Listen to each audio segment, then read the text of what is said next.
écoutez, c'est une séance photo qui s'est déroulée à peu près comme toutes les séances photo, toutes les séances de portraits, de tous les portraits de commandes que j'ai eu l'occasion de réaliser.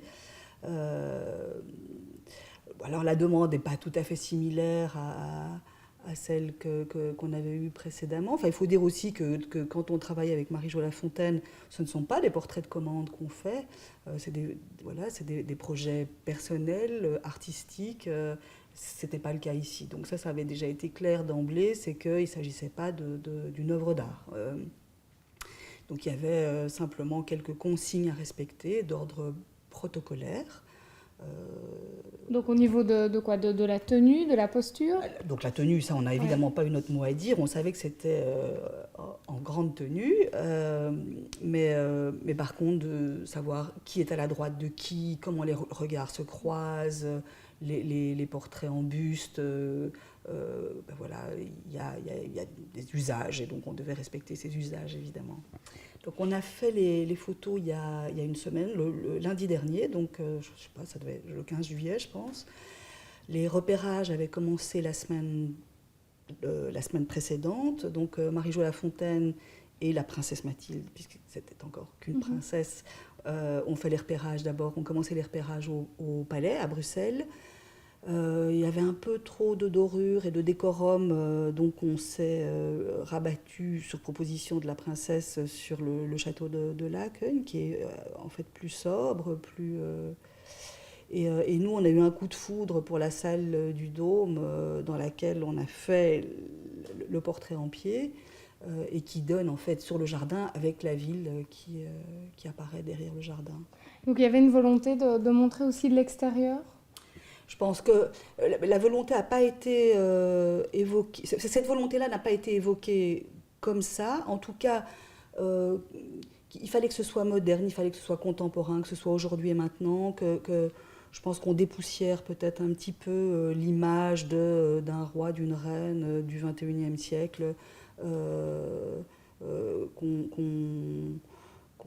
qu'on supprime le décorum habituel, toutes les dorures habituelles. Ça, je pense que c'était une vraie volonté.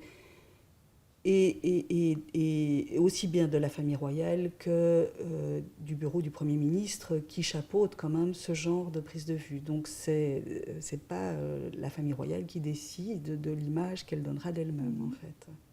Alors pour vous, c'est vrai que c'est une expérience quand même marquante dans votre carrière. Est-ce que vous avez une anecdote ou est-ce que les choses se sont passées de manière normale? Comment était l'ambiance sur place?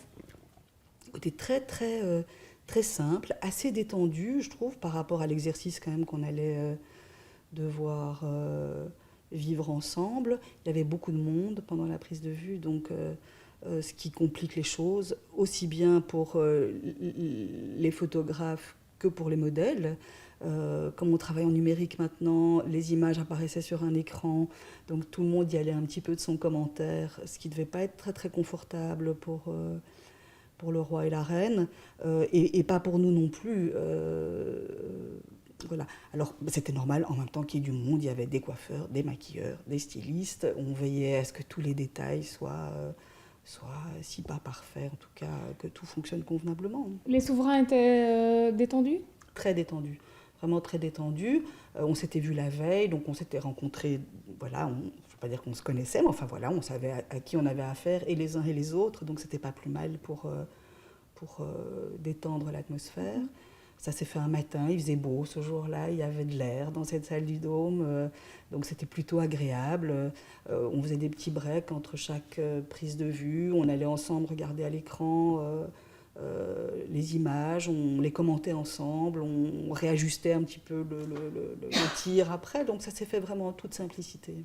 Et alors vous, pour les aborder, ça s'est passé de manière assez simple aussi, parce qu'on n'est pas tous les jours face à un futur roi et à une future reine. Alors, de fait, oui, donc pas tous les jours, et ça m'arrivera peut-être plus jamais. Donc,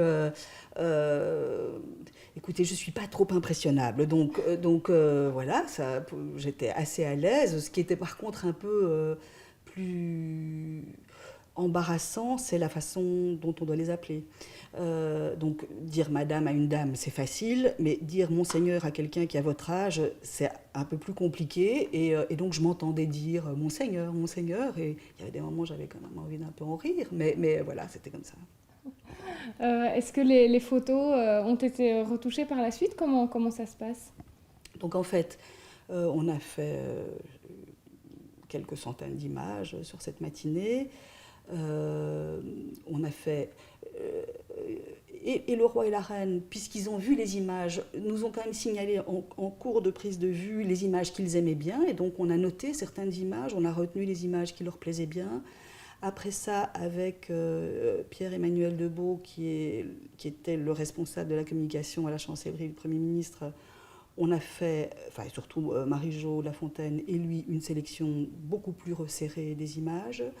Il y a eu les retouches d'usage, voilà, on enlève des poussières, on enlève un petit détail qui dérange dans le décor, des choses comme ça, mais vraiment le minimum. Le minimum, voilà, il ne s'agissait pas d'en faire des espèces de portraits surnaturels, je pense que d'ailleurs c'est pas le cas.